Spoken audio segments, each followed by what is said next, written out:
In the middle of the day, I touched somewhere which was covered or whatever the case is, so my hand becomes tameh. Am I allowed to wash my hand with the bracha?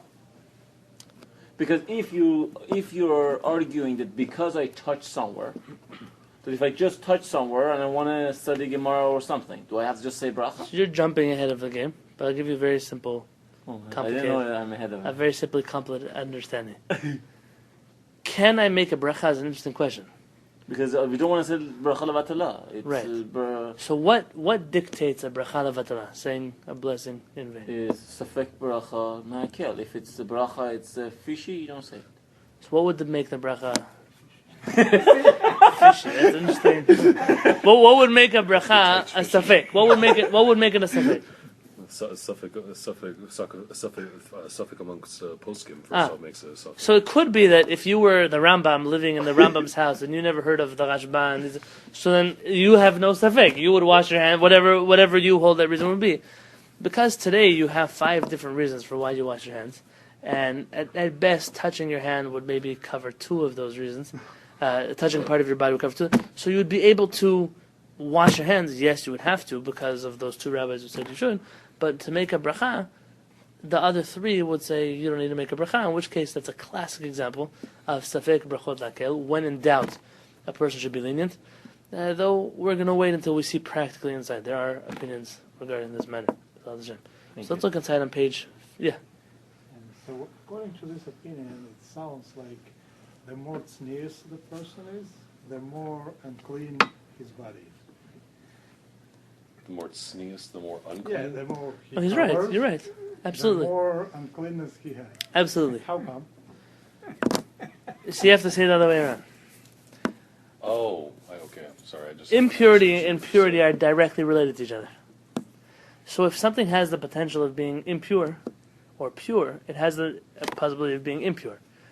A person whose body is always revealed, sure, their body is not impure because their body has no chance of being holy. It has no chance of being kadosh. So they eliminated from themselves the possibility of becoming impure. If a person is willing, for the sake of always being not impure, to also get rid of their purity, okay, that's their problem. But for us, wherever you have that potential of kedusha, you're also going to find that potential of tuma, of impurity. And so it's not a bad thing to be impure. It's not a bad thing to have a part of your body you can't. It makes a certain part of your body have more capability or potential for holiness than someone else would. And therefore they're not being punished, they're actually making their body worth something. Whereas another person isn't. But you should know that this applies. My wife asked me this last year to help her make a sheet for her girls about the laws of tzniut. I told her she should ask a different rabbi. That's the problem. You don't really. In the Shulchan Aruch. What do you mean sheet? Actually, source sheet. Who says up to your ankles? Who says up to your collarbone? Who says? Okay. The poskim don't really talk about this so much. To tell you the truth, if you had to prove to somebody the halachic details of what is tzanua and what is not tzanua, you're going to get yourself in a lot of problems. You mean tzanua or erva? Both. They're connected to each other. Right, but I thought erva there was like minimum. Oh, there is a minimum erva. The Yeah, question that's is, what I'm talking what's the maximum erva, and where is the line, and what's okay and what's not okay? What's the you do have a minimum, and that's like where you can't touch objectively, right? But it's not so simple that you can prove these things. Rather, there are certain societal norms that exist amongst Am Yisrael, and those societal norms do dictate for us what is allowed and what is not allowed, and that it's a big problem. What about in an area where Judaism in general is quite young, like where we live? Oh, it is a problem. So Judaism, it's important. Judaism is not judged by those people who aren't really Jewish. Meaning, you wouldn't say, oh, you see, there are so many millions of Jews in America who don't keep Shabbat, so we also don't have to keep Shabbat because the majority of Jews here, the custom of America is not to keep Shabbat, right? Someone could say that, right? But there were places, and there still are places. I'll give you a classic example. For a girl to wear socks or stockings is not a halachic requirement. Those of you who are Sepharadic, I promise you that your grandmothers didn't walk around with stockings. Not in the middle of where we came from. But in Europe, absolutely did. A person who went without socks or stockings, I mean, that's a ridiculous thing to even think about. Because it was cold. for a practical reason, that's why they were, absolutely. I mean, the Mishnah Berurah goes to the point of telling you that when a person changes their socks, they have to do it under their blanket. Because it's an erva, it's a naked part of your body to show somebody else your feet. So what would happen from a person who came from a Sephardic country, and they decide to live in Poland? Could they say, our custom is we don't walk around with socks? The answer is no, they don't have that choice, because they live in a place where there's a societal norm of tzniut, and they have to now abide by the societal norm of where it is they live. The opposite is true as well. And these have practical ramifications. We'll get to tzniut when we get there. It's a scary topic for me. For right now, let's talk about washing our hands. Page 54, in the bottom of the page. 54 or 53? 54.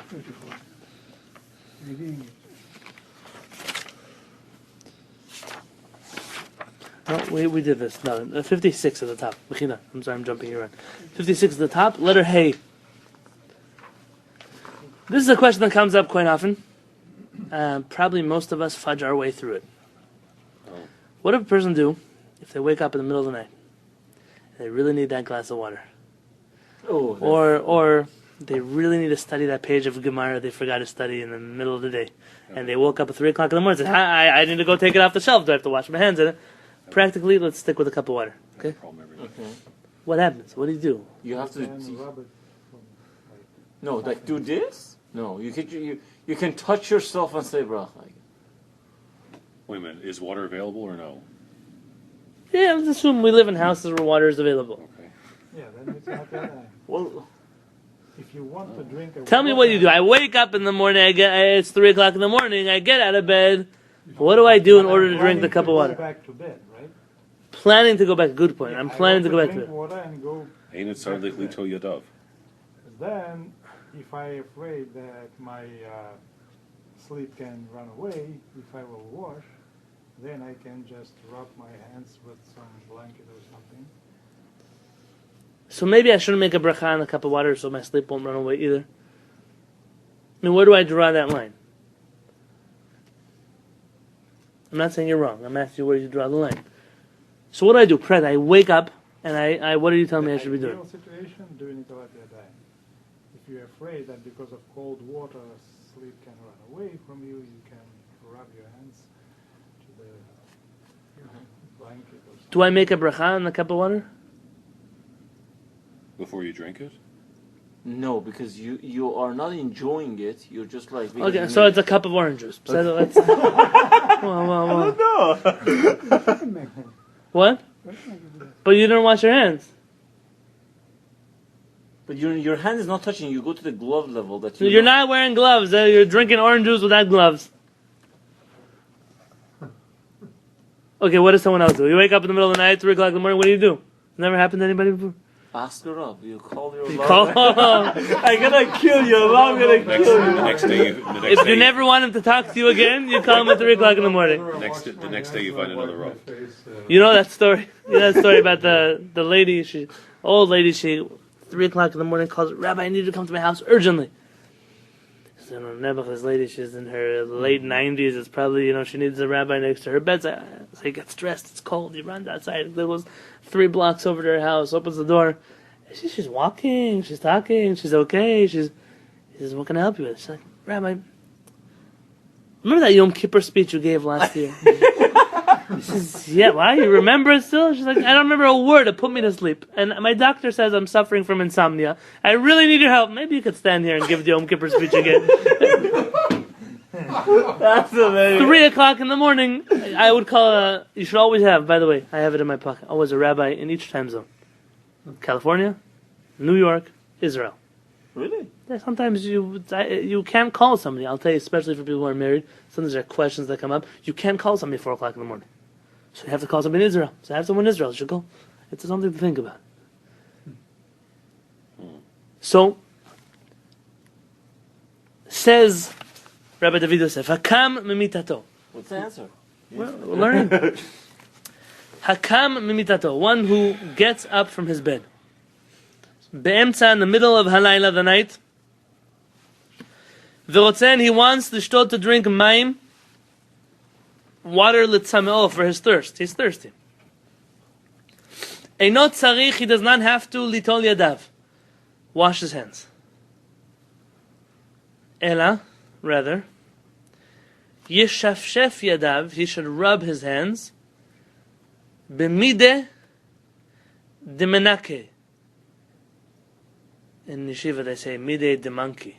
That's no, but not on purpose to sound like a monkey, but in Aramaic would be with proper nikudot de menake, something that cleans, menake, to clean your hands. Anything that could clean your hands.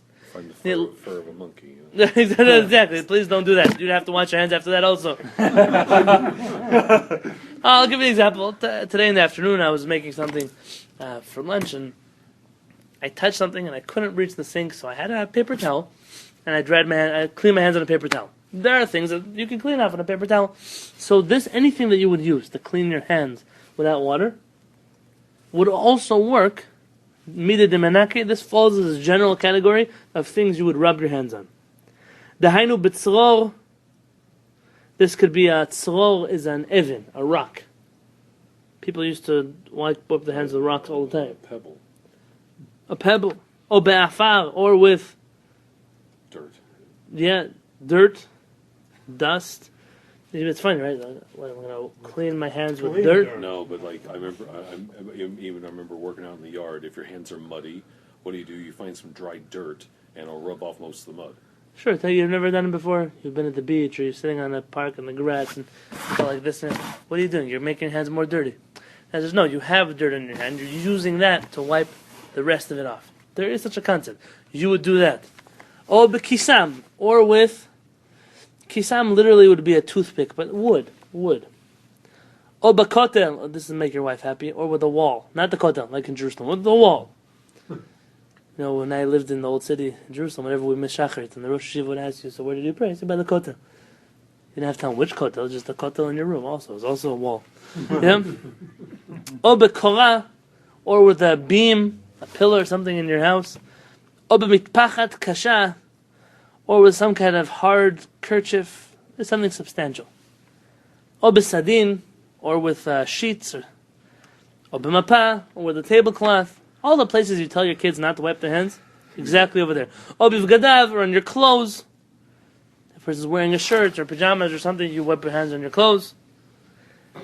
V'achar kach yivarech, and then he makes a bracha, birkat hane'enin, shakol niyah b'dvaro, v'yishteh, and he would drink. Why needs to just mention all the examples? Just anywhere. Just rub your hand He's anywhere. telling you examples. If you didn't know what he's talking about, so he'll tell you. For example, you might not have known that dirt is something that cleans your hands. So he's telling you that dirt counts as something to clean your hands. That's a good question. So, v'im shata revi'it bevad achat, and if you drink a revi'it in one time, in one shot, not necessarily a shot, but within a short time frame. How do you say that word again? Bevat echat. Yeah, in one time, not actually in one. You're not allowed to drink that much in one. You just have to drink a few sips when you drink something, not like a monkey. Yeah. Talking about monkeys. Nivarech gam bracha achona. A person must make an after blessing. Achar shtiyato, after he drinks. So there's even a situation where you'd have to make two blessings. Shakol niyah b'dvaro and a borei nefashot. V'zaheren, should be careful, shelo yiga biyadav b'mashkeh, not to touch the drink with his hands, ela rak bakli, only on the cup, mibachutz, from the outside. Tell me why. because your hand's dirty anyways. Your hand's clean. No, the hand clean spiritually. Very nice. This is a subtlety that you have to pick up on. You're in some kind of middle ground over here between hands that are clean and hands that are impure. You see, I'll jump the gun. According to the Rosh, you don't necessarily need water to clean your hands. Rather, anything that would clean your hands is enough for you to be able to go and pray, to make a bracha. According to the Zohar, you specifically need water to clean your hands. And the difference between the two are, right now you're not using water. And therefore your hands are clean enough to make a bracha, but not pure enough To touch the food. to touch the food. Yeah? And therefore, he's suggesting as a chumah, if you want to take the Kabbalist words into consideration, to make sure that you only touch on the cup from the outside. Why is it in parentheses? It seems to be that it's a chumah, that it's a stringency, because you don't necessarily have to take into consideration the words of the Zohar. So you cannot technically grab a peel and take your peel. Because your hand, you have to just don't touch that peel, because your hand it's clean enough to say bracha, but you cannot grab a peel and put it into your mouth. So let's think about food. We're going to get to food at the end of the siman. V'im yashan, and if you sleep, biksut, in clothing, hamyuchedet lashena, which is designated for sleeping. Look at that next word, it's an ancient Hebrew word. Someone read it for me. Pajama, there you go. In Hebrew, whenever you have a little chupchik next to the gimel, it's going to be a j. Yeah, so pajama. If you're sleeping with pajamas, umistama, probably lo naga, he didn't touch bimkomot mechusim, the covered parts of his body. You're wearing clothes, so you're not touching parts of your body that are normally covered. Eino tzarich l'shafshef yadav, you don't even have to wipe your hands, b'mideh demenake, with something that like a cloth or a stone or something. You don't even have to wipe your hands on anything. Urashai levarech miyad b'kat ne'enim. Then you can immediately make a bracha on that cup of water. Uvimot hakayit, yeah? How dressed is supposed to I would say that in this situation, you're talking about basic attire. Not the way you would dress to work. keep all fours. It's fully covered. Is your question like pajamas like down to your ankles and long sleeves, or underwear and a t-shirt? Underwear and keep. Underwear and keep, okay. Boxers and keep. Okay, that's a good question. You would have to wipe your hands first, because even objectively, your torso area. In order to say bracha. Oh, that you asked me a different question. How dressed do you have to be to say bracha? Yeah. Right. I'm answering Yeah, how dressed you have to be not to rub your hands.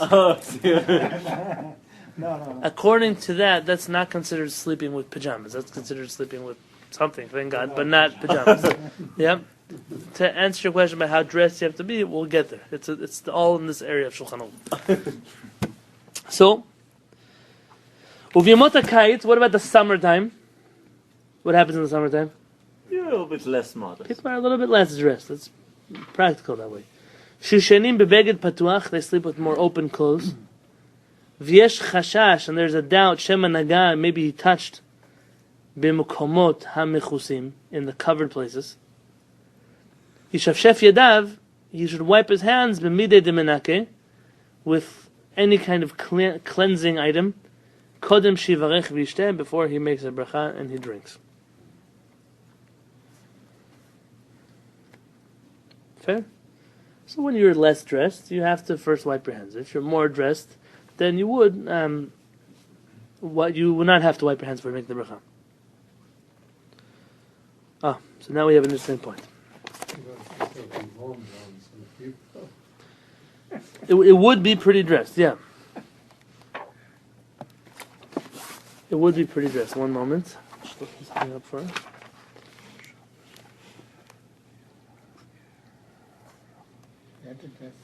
Go outside. So in this case, the guy doesn't do Nitilat Yadayim in order to sleep, not to run away, right? So if he dressing up, it's all like this. Sleep is gone.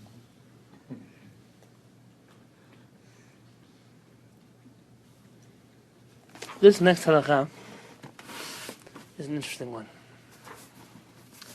And many people are nichshalim. Many people don't know about this halakha. When you pray, when you say bracha, when you are in tefillah, whatever it is you're saying, how loud do you have to pray? You only hear yourself, not other people. You're talking about tefillah, or you're talking about like Pesukei Dezimra, or what are you Anything, any part of tefillah. You're right. There's a difference. Let's ignore Shemona Esrei. Oh, in Rosh. Oh. There's people more Very than loudly, 4 very amos loudly. should not be able to hear you. That's But Shemona you should Esrei. have No, very loudly to bother people. Now we at night. You know, you know what you sound like? My wife once told me a pshat. She said the Gemara tells us, Masechet Brachot. How are you? The Gemara tells us that someone who is very careful and precise about pronouncing every letter in Shema right, mitzananim lo gehenom. They cool down gehenom for them. It's like you get air conditioning. You know, it works out better that way. Why is that? And so my wife once said, so if a person is so precise about saying Shema, why are they going to Gehenom in the first place? Like, why are they cooling down Gehenom for them? They should like have a free ticket to Gan Eden. Why are they like Gehenom? She said, it must be that the one who's being, you know those people? They come and they go, Shema, Shema. They drive everybody around them crazy, so the Shem says for that they're going to go to Gehenom. But I'm going to cool it down for them, because at least they gave it some effort. You know? Well, the same thing would be here. Obviously you can't drive everybody else in the because it's crazy. A person has to pray at the very least. Oh, that's a good. By the way, you're not allowed to say it like that. You don't say it like that, but you should correct somebody when you hear them say Shema like that. Depends on who you're talking to. Echad. How do you spell? Tell me how you spell Echad. With a dogish or something in the dal. Tell me how you spell it. Aleph, Chet, Dalet, Yud. Hey. Hey, yeah. Echad. Yeah, you're saying yeah, Echad, right? That's not what Hashem wrote in the Torah. Is that a word? No, it's not. So that's why you can't say it. You should tell someone you don't say the Dalet like that. The Dalet actually doesn't even have a negation. In which case it would be pronounced Achad. Echad. So what about the Gemara that tells us that a person must make the Dalet long? How do you make a long Dalet? You meditate on it. You think about it. So in original Hebrew, the Dalet doesn't sound like the way we say Dalet. You ever heard a Yemenite say Dalet? Jalad? Very nice. Like a th on the word that, not a th on the word moth, but the word th and that. So they go echad. You could do that for as long as you want. And when Chazal tell us that a person must elongate the dalet, make it a long dalet, it's obvious that the way you would pronounce a dalet would be going z. That's the way you would pronounce a dalet. All the other things of meditation take the place of, so those of us who don't pronounce Hebrew like that, so how do we elongate the dalet? So in thought. But those who try to do both go duh, so they're adding a hey to the end of the word. It's a mistake, and you should correct them, or don't fight with them, because those kind of people are scary. So Historically, which one is right? The or the? z would be the historical way to pronounce a dalet. Though, So a dalid without a dogish would be a the. So what's a dalid with a dogish? A duh? right. Okay, I'm confused. Let's go. We get close to Parshat Zachor, we'll go through all the letters of the Hebrew alphabet, how they should be pronounced. Till then, let's just stick to this. So what about... so why am I telling you about how loud you have to pray? What happens if you can't make a bracha for whatever reason? You do like this because you're making. If you're, if you're in a dirty place, or if you're just like it smells bad or something. Yeah. You just put your hand around because now you have a separation. So, for example, if it's something bad here, I just do my hand like this. So I just. What does it help? I have like a separate. I have now is a personal place here, which is separated from other. Does it smell in your personal space? No, not because of you. Because of meaning, if I'm in a smelly place and I go like that. No, if you're in a bathroom, or if you're like a place where the dog is there. Like for example, if there's a dog here, I cannot say bracha. But if I put my hand around here, I make like a new area. No. No. You do? Okay. I never heard of it. I mean, You can better put a towel. the truth is, you have to leave the place where you are. Okay. Some rabbis would like to say that at the very least, not in a smelly place, but in a place where you can't make a bracha. For example, a case where you can't wash your hands and you must wash your hands, or you can't wipe your hands and you must wipe your hands. A person should at the very least think the blessing in their head. They should think, and that would count as if they actually said it. The Magen Avraham wanted to say such a thing. One of the Achronim on the Shulchan Aruch from Ashkenaz, he tried to prove this from the students of Rabbi Yonatan, who are quoted in the Beit Yosef. It's an interesting discussion. It doesn't hold much water. Our rabbis tell us that a blessing that doesn't come out of your mouth doesn't actually count for a blessing, and therefore it doesn't work. So we have to see this inside here. A practical example. V'yesh omrim, there are those who say, Sha'arutze lishtot mayim, one who wants to drink water, be'emtza halayla, in the middle of the night, kodem, before shenatal, that he washed yadav, his hands, shacharit, in the morning. So a person wants to drink water before they wash their hands. Yiharher, he should meditate on the haberacha belibo. He should think about the blessing in his heart. They shouldn't speak it. He shouldn't speak it because he can't, because he needs to wash his hands. Right? He can't say Hashem's name yet because his hands are dirty. Ulam, but lehalacha, halachically speaking, nira she'en hadavar, it seems that this thing does not mo'il klal, help at all. It's not even helpful to do it, not even according to anybody. Ve'en levarech b'irhu alev, and a person is not allowed to make a bracha just by thinking the bracha. Mipnei shehalacha rovachat biyadenu, there's a very famous halacha in our hands. Shehirhur, that thinking lav kedibur dame is not considered saying. Thoughts are not the same thing as speech. You know, if you're in a place and someone's bullying somebody else and you think, oh, you shouldn't do that, right? You shouldn't do that. You don't actually say anything. What does it help? You didn't do anything. But Hashem knows what I was thinking. Good, but nobody else did. And when it comes to tefillah, when it comes to brachot, you have to make sure that you make a bracha with words, with actual words. I see very many people in tefillah. I see them, their tefillah, their finger's going to go to Gan Eden. They go like this. They do this. You know these people? I sit next to half of them. Like this. What's your finger? It's like scanning. You know? I'll tell you, there was in Baltimore. There's a Jewish bookstore called Shapsi's, and over there in Shapsi's, they sell all kinds of Jewish, Gemara, Chumashim, Shulchan Aruch, whatever books you need to buy. So this lady once came in, clearly not from the Jewish tribe, and she asked for a set of the Zohar. Okay, she asked for a set of the Zohar, and what are you going to sell a Zohar to somebody who's not even Jewish? What are you going to sell to her? So I said, well, what kind of Zohar are you looking for? I was like, what do you mean?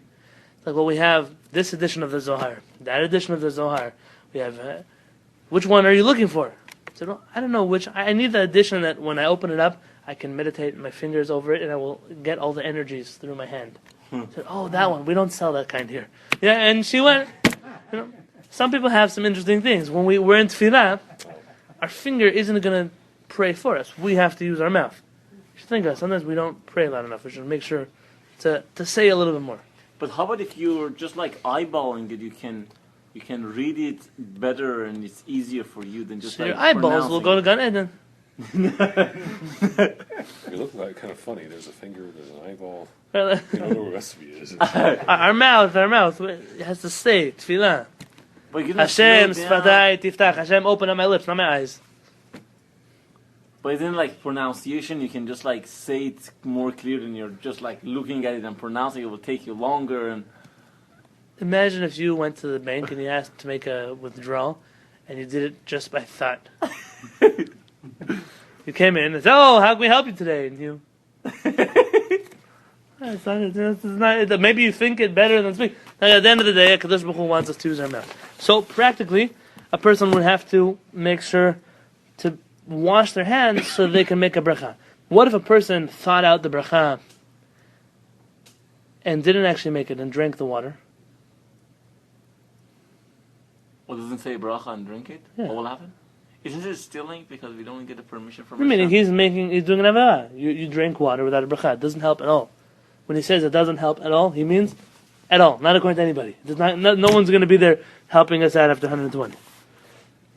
Now, this is an interesting question. What if a person lives in a Bet Knesset? You know such people? Yeah.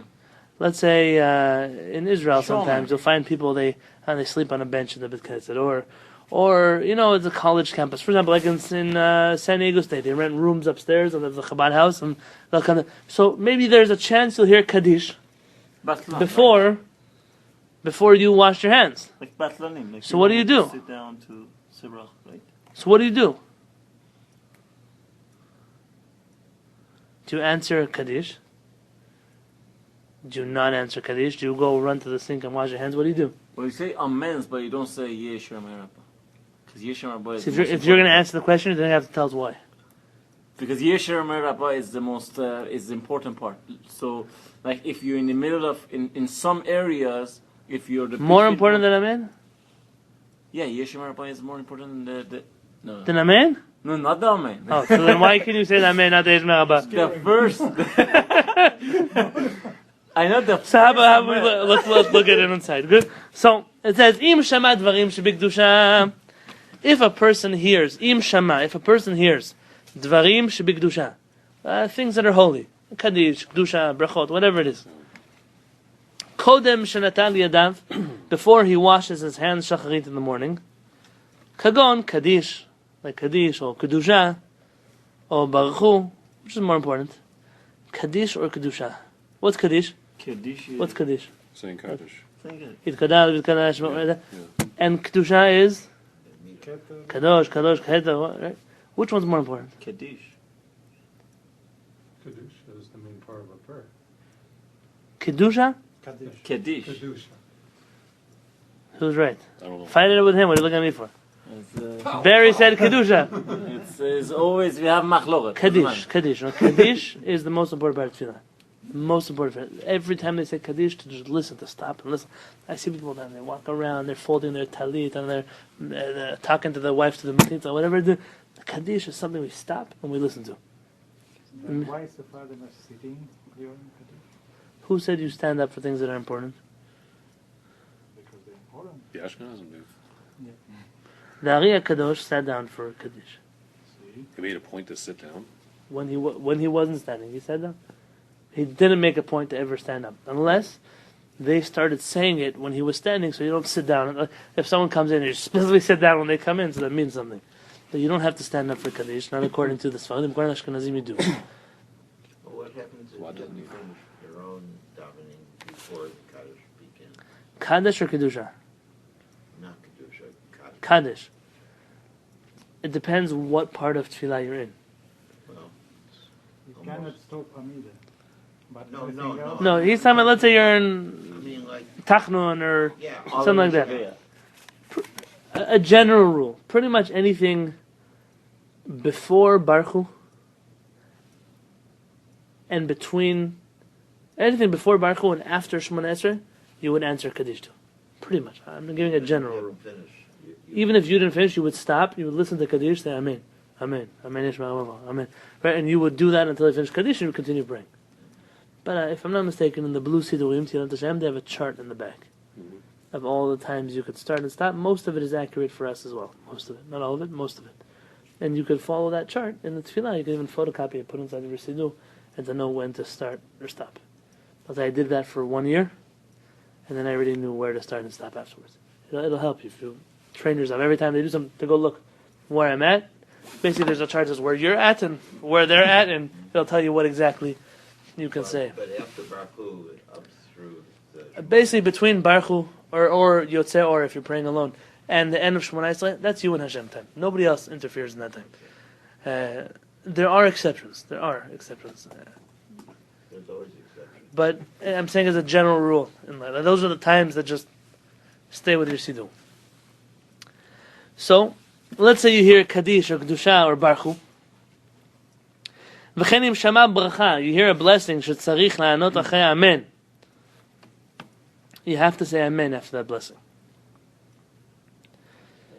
Yimaher l'shafshef yadav, you should quickly wipe your hands b'midei demenakeh, with something that cleans. Kshiyesh chashash shema naga b'mkot chusim, only if you have a doubt, obviously, that you touch something.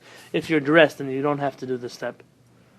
V'yaneh ledvarim sheb'kedusha or amen. You should answer amen or kedusha or whatever else it is. So you quickly should wipe your hands on something if you weren't dressed. And if you were dressed or you know that you didn't touch anywhere, you don't even have to do that, and you would just answer this amen or kedusha. So it seems that we're obligated to say amen as much as we're obligated to say bracha. Because for the bracha, you say it's better to like clean our hand or something. But here, since our hands are not clean, we cannot just skip not saying amen. We have to. This is the same exact thing as making bracha. When you're dressed, you don't have to wipe your hands. When you aren't dressed, You have to wipe your hands. Same thing. But are we the same? Our obligation to say bracha is the same level of saying amen? They're different mitzvot. I mean, is our obligation to keep Shabbat the same as our obligation to keep kosher? In what regard? And they're different things. One is an obligation to say a bracha, and one is an obligation to answer when someone else is saying something. They're not. I don't know the one's better or worse. It's just different. I see. So the next thing, v'chen hashomea kol ra'amim be'emtza halayla. I don't know that we really have this in San Diego, though I think not so long ago we did have it. Maybe those of you in our neighborhood. What if you hear thunder in the middle of the night? Kol, the voice of ra'amim. Ra'am is thunder. What if you hear thunder? What do you do when you hear thunder? You say bracha. You sleep. You say a bracha, right? There's a bracha you say when you hear thunder. There's a bracha you say when. There's a bracha you say when you see Lightning. lightning. There's a bracha when you say when you see. Earthquakes. I don't know if you say. The king. You see a rainbow. There's a bracha you say when you see a king. Not every king, but one who can Kill someone. kill someone. Right? That's true. The president, for example, doesn't have the absolute right to kill somebody, only to pardon a turkey. And therefore, a president is an important person, but you wouldn't make the bracha that you would make on royalty that could actually kill somebody. Wait, what? I'm sorry. What about the royalty of England now? They can't do anything. So you wouldn't make a bracha on them either. But if you would have met, by the way, Saddam Hussein, Yimach Shemo, when he was the leader of his country, so you would in Iraq, you would make the bracha. You would. I mean, I would run, but that's when I say the leader. That's the kind of leader you're referring to. Now, I don't know that on an evil king you would make a nice bracha about him. Maybe there's a different bracha I should say. But what I mean is, he had ultimate authority. He was the one who made the decisions.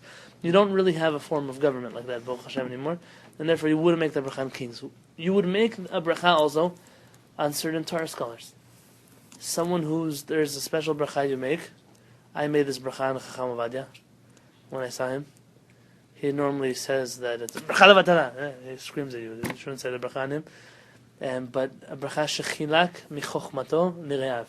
Hashem gave some of His wisdom to those who fear Him. There's a special bracha you make. A very rare Talmidei Chachamim. It has to be a Torah scholar, not just a big tzaddik. A Torah scholar who, when he says something, a significant portion of the Jewish people are swayed by that which he says. And so there are great rabbis that they didn't carry that weight in the Jewish community. So as great as they are, you still wouldn't make that bracha. There are some rabbis that would, so you wouldn't. You have to ask your rabbi who would make a bracha. Ask himself. No. That's the same guy. There are certain brachot you make when you see people. There's a bracha you make when you see someone beautiful or something beautiful. It's an interesting bracha. There's a bracha, all kinds of brachot. And what's the problem with these brachot? It's ma'akel. It's you saying Hashem's name. No, what's the problem with the brachot? It's subjective. Well, it is subjective, but I'm going to explain what the problem is. What's the rush to say them? Why not just wait till after you wash your hands? Oh. Very nice. We don't even know what thunder and lightning look like, but lightning goes away. So if you don't make the bracha on time, you can't make the bracha anymore. And therefore, you have to say it within a quick amount of time.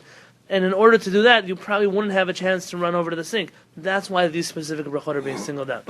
Not like other brachot that you can just wait till later to do them. This one you have to do right now when you see it.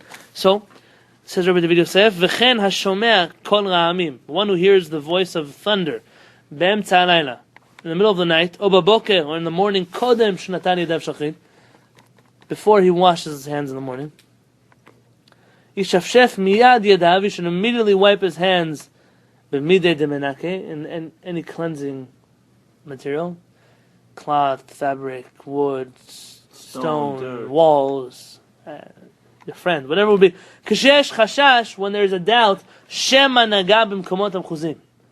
Maybe I touched somewhere that's not clean. You only have to wipe again if there's a doubt. If you know for sure that you didn't touch any places, then you don't have to wipe your hands. Vivarech miyad, and he has to immediately make the bracha. Betoch kedei dibur, in the time of toch kedei dibur. Hold on to that thought. Mishmiat aram, from the time you heard the thunder. There's this idea of toch kedei dibur. What does toch kedei dibur mean, literally? Help me out. Toch, within. Inside, yeah. Kedei, the amount of time it would take to dibur, say something. Let's say you make a bracha and you didn't mean to make that bracha, so you can want to correct yourself. Let's say you hold an apple and you say, Baruch Hashem, Elokeinu melech haolam, hamotzi lechem min haaretz. Whoops, that's an apple. How long do you have to say, Borei Priet? When time you say Shalom Alecha Rebbe. Very nice. The amount of time that you have to say, very good, Shalom Alecha Rabbi. This time, I don't know how many seconds that is. You have to. 3 seconds. And when you say some Shalom Aleichem to somebody, 3 seconds, let's say? No, I don't know how you say Let's it. give it a 3 seconds, I'll give it to you. 3 seconds is the amount of time you have to Correct yourself. correct yourself. And therefore, 3 seconds from the thunder is the amount of time you have to make the bracha. And therefore, you have to do it really fast. It's not like 30 seconds, on a minute, it's 3 seconds. You have that amount of time to say Shalom Alecha Rabbi. That's what you have. Practically, for example, let's say a person forgets to say Halevy or something, and they want to remember right after. You have Toch Kedei Dibur, 3 seconds to correct yourself. After that, It's gone. you have to go to the beginning. There are many halachot. You'll find this shiur, this measurement, Toch Kedei Dibur, and give it 3 seconds. So if you're laying down in your bed and listening to thunderstorm, can you? You missed it already. This is very impressive. Within 3 seconds, he's going to become conscious enough to realize what he heard and to wipe his hands and say the bracha. I woke him up. Maybe it's a series of thunders. Oh, Okay, Can I rub my hands with a blanket and say bracha while laying down, or I have to stand? it's a good question. Okay. When we get to the laws of brachot, we're going to discuss which brachot you have to stand up for, and which brachot you have to sit down for. Guys, we're in for the long haul. We're going to finish Shulchan Aruch together. At this rate, we'll have grandkids. Me before, me too. But guys, we're going to finish Shulchan Aruch, so we'll get there. Hilchot brachot, we'll get to Hilchot brachot. Hilchot, maybe I can throw this out to you. If you already brought up Hilchot brachot, I know I'm already going into Chavruta time. But when you put on tefillin in the morning, it's a very important halacha. For Sephardim, Ashkenazim stand up for the whole thing. Some don't. Ashkenazim who stand up, ignore this halacha. Sephardim who sit down. Why do Sephardim sit down and Ashkenazim stand up? Because Kabbalistically, the head is more important, so the hand you do it sitting down, so giving more cover to your head. Okay, so you have this idea, you have to sit down when you put on Hand. the tefillin shaliyah. Why do Ashkenazim stand up when they put on tefillin? I know why the Sephardim sit down. I don't know why we stand up.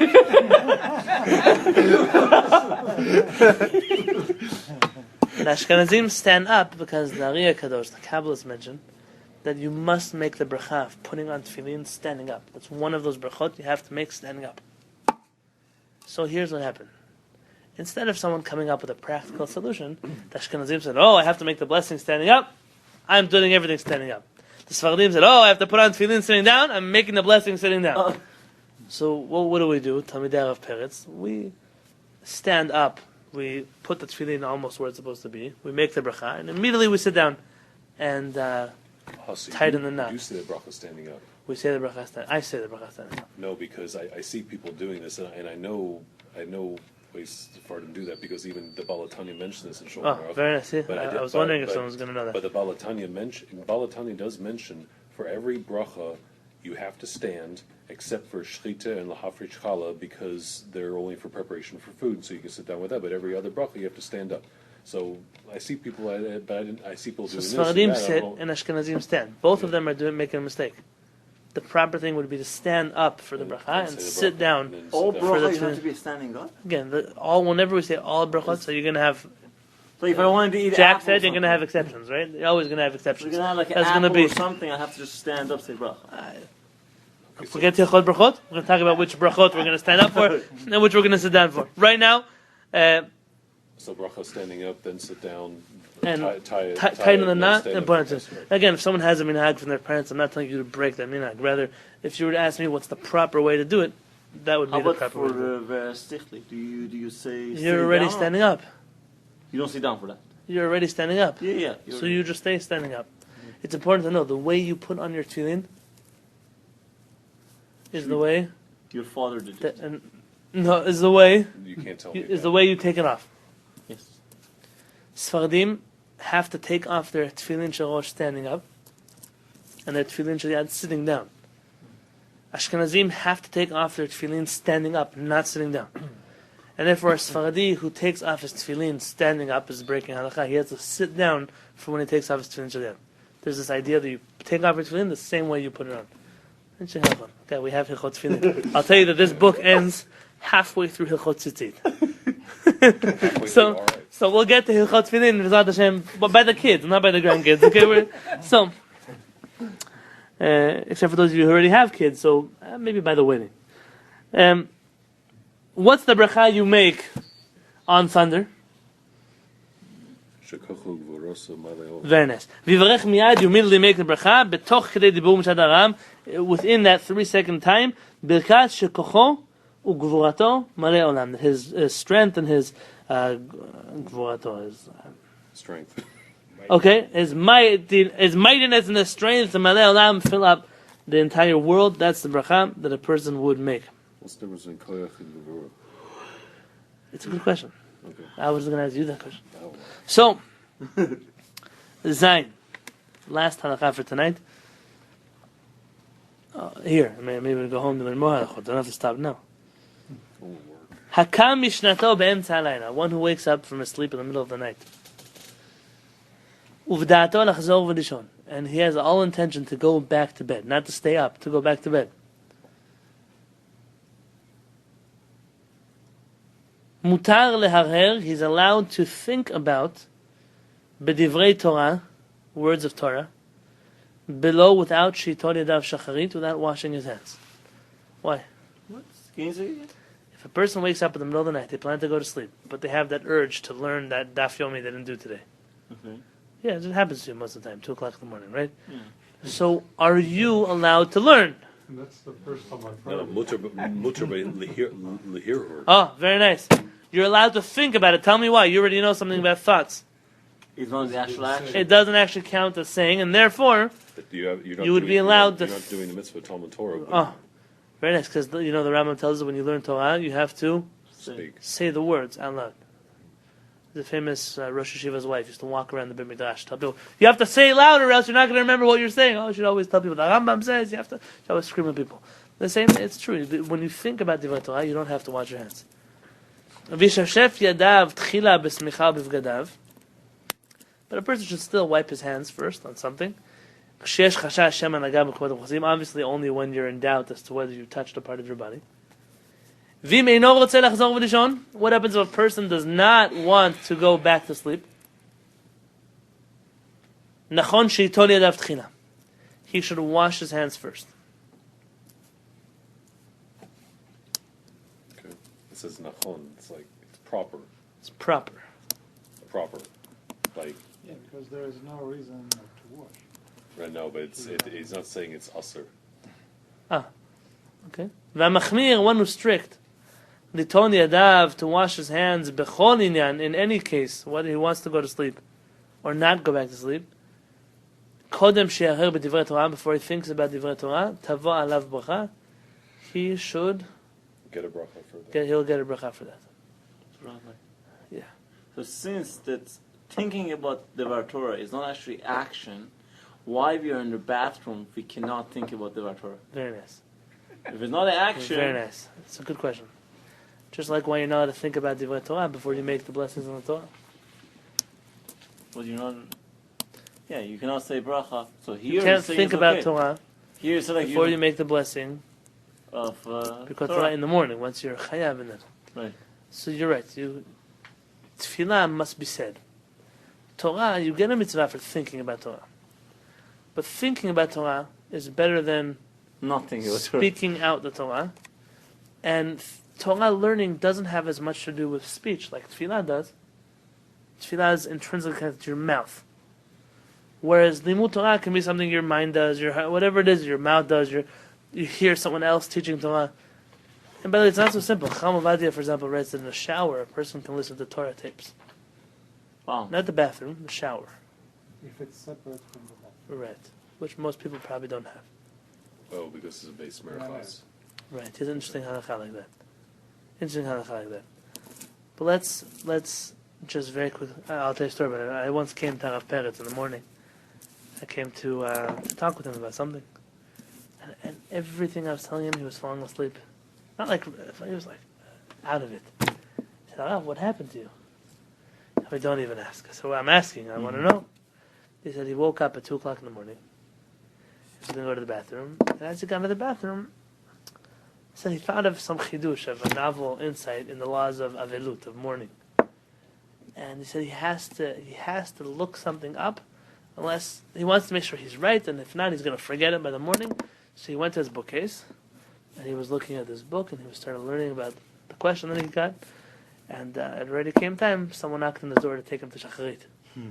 And so he wasn't able to sleep that night, because he forgot to go back to sleep. And, oh Hashem, we still have Talmidei Chachamim like that. Forget to go back to sleep. I don't think we struggle with that yet. But in the situation where a person, I'll tell you more practically.